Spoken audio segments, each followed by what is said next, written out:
All right. So you see Real Madrid out there, right? And you see like 13 Champions League trophies. Yeah. And they've got that iconic white kit. Right. And they've got a history that goes back like over a century. Oh, yeah. You'd think you know their story pretty well, right? For sure. But like, what if there's a bunch more to it? Yeah. What if there are all these like hidden chapters and near misses and things that like totally change how you see them? Right.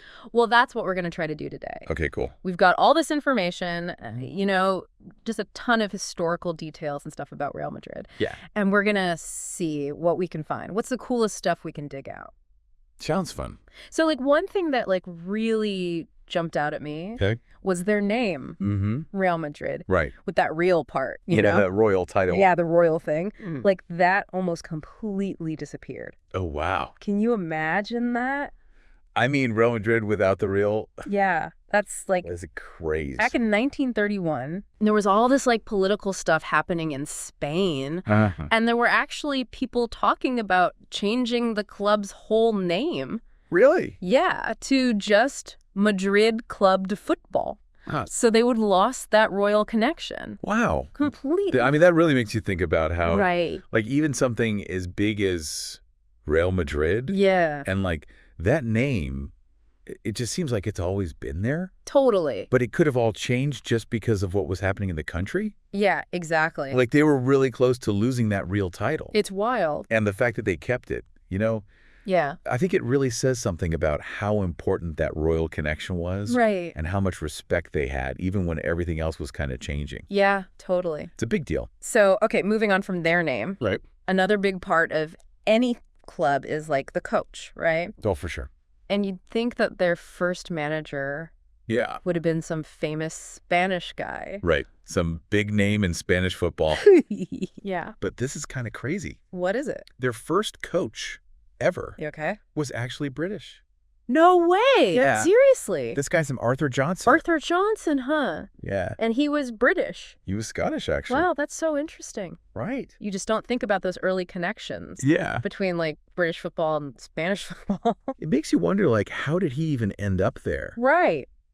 And it's not just that he was the coach. Yeah. He was actually like the one who introduced a lot of these like modern training methods to Spain. So he really helped shape how they do things. Totally. He was like Wow. laying the foundation for everything that came later. Yeah. Right from the start. That's amazing. It's pretty cool. I love that. And here's something else that shows how forward-thinking they were. Okay. So, you know how everyone's always talking about the Champions League? Yeah. Huge competition. Real Madrid wasn't just like part of that history. Okay. They actually helped create it. What do you mean? Back in 1955, Okay. they were like a major force in setting up the first Superliga. Oh, wow. Which basically became the Champions League. The Champions League came from that. Yeah, it was called the European Champion Clubs Cup back then. Okay. But it was the same idea. Wow. Like having all the best teams in Europe play each other. So Real Madrid basically started that. Yeah, they were like That's crazy. super ambitious and they wanted to compete at the highest level. Right. And they saw this as the way to do it. Makes sense. And now look at the Champions League. Like, it's massive. Yeah, it's huge. And Real Madrid was there right at the beginning. That's so cool. Right. It really shows how much they've shaped the game. Okay, so this next one. Yeah. I was really surprised by this. Oh, really? So you know how Real Madrid is like this global brand? Yeah. And they have like the most passionate fans? Oh, yeah, for sure. You'd think they'd have like this huge official club anthem, right? Yeah, you'd think so, right? But get this. They've never actually had an official one. Wait, really? I know, it's crazy, right?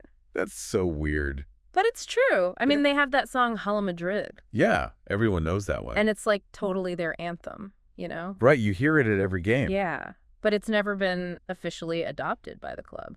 So it's like an unofficial anthem? Exactly. It's like the fans made it their own. That's really cool, actually. Yeah, it's kind of amazing. Yeah, it shows how powerful the fans are. Totally. Like, they basically created their own anthem. And it's like become a global thing. Yeah, it's iconic. All right, so let's switch gears for a second Okay. and talk about the Spanish Civil War. A really tough time for the country. Yeah, it was. A lot of clubs were affected by it. Yeah, and a lot of players left to avoid the fighting. Yeah, it makes sense. But Real Madrid, Yeah. they managed to keep some of their key players, Oh, wow. like Manuel de la Torre Okay. and the legend Francisco Gento. Wow, Gento stayed through that. Yeah. That's amazing. It's pretty remarkable. Yeah. Especially considering how much turmoil there was. Yeah, I mean, it must have been so difficult. Right. Like, everyone's lives were being disrupted. And for them to stay with the club, Yeah. it really shows their dedication. Yeah, for sure. And it probably helped the club a lot, too. Oh, yeah, absolutely. Like to keep some stability during that time. To have those key players. Yeah, exactly. Has been huge for morale. Right. And, speaking of Gento Okay. and those legendary players, Mm-hmm.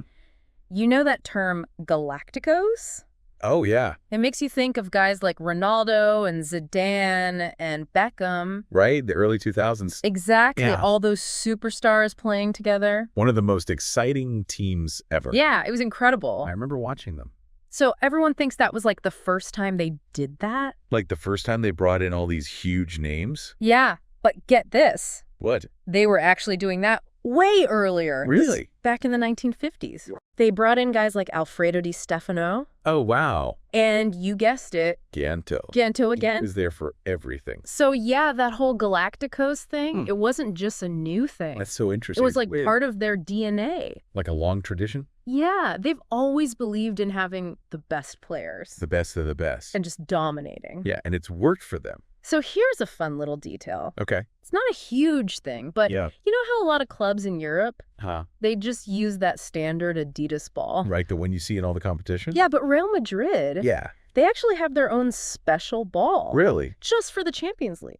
No way. It's got their RM initials on it. RM for Real Madrid. Yeah, and it's got those cool star stripes. I've never noticed that. It's like a subtle thing. Yeah, but it's cool. It's like they're saying, this is our competition. We're Real Madrid, and this is our ball. Exactly. I love that. Right. Yeah, it's a power move. Total power move. It's those little details that set them apart. Totally. Yeah. So with all these amazing players we've been talking about, Yeah. you'd think their youth academy, Right, La Fabrica. La Fabrica, would be like pumping out starters. Yeah, you'd think so, right. But surprisingly, Oh.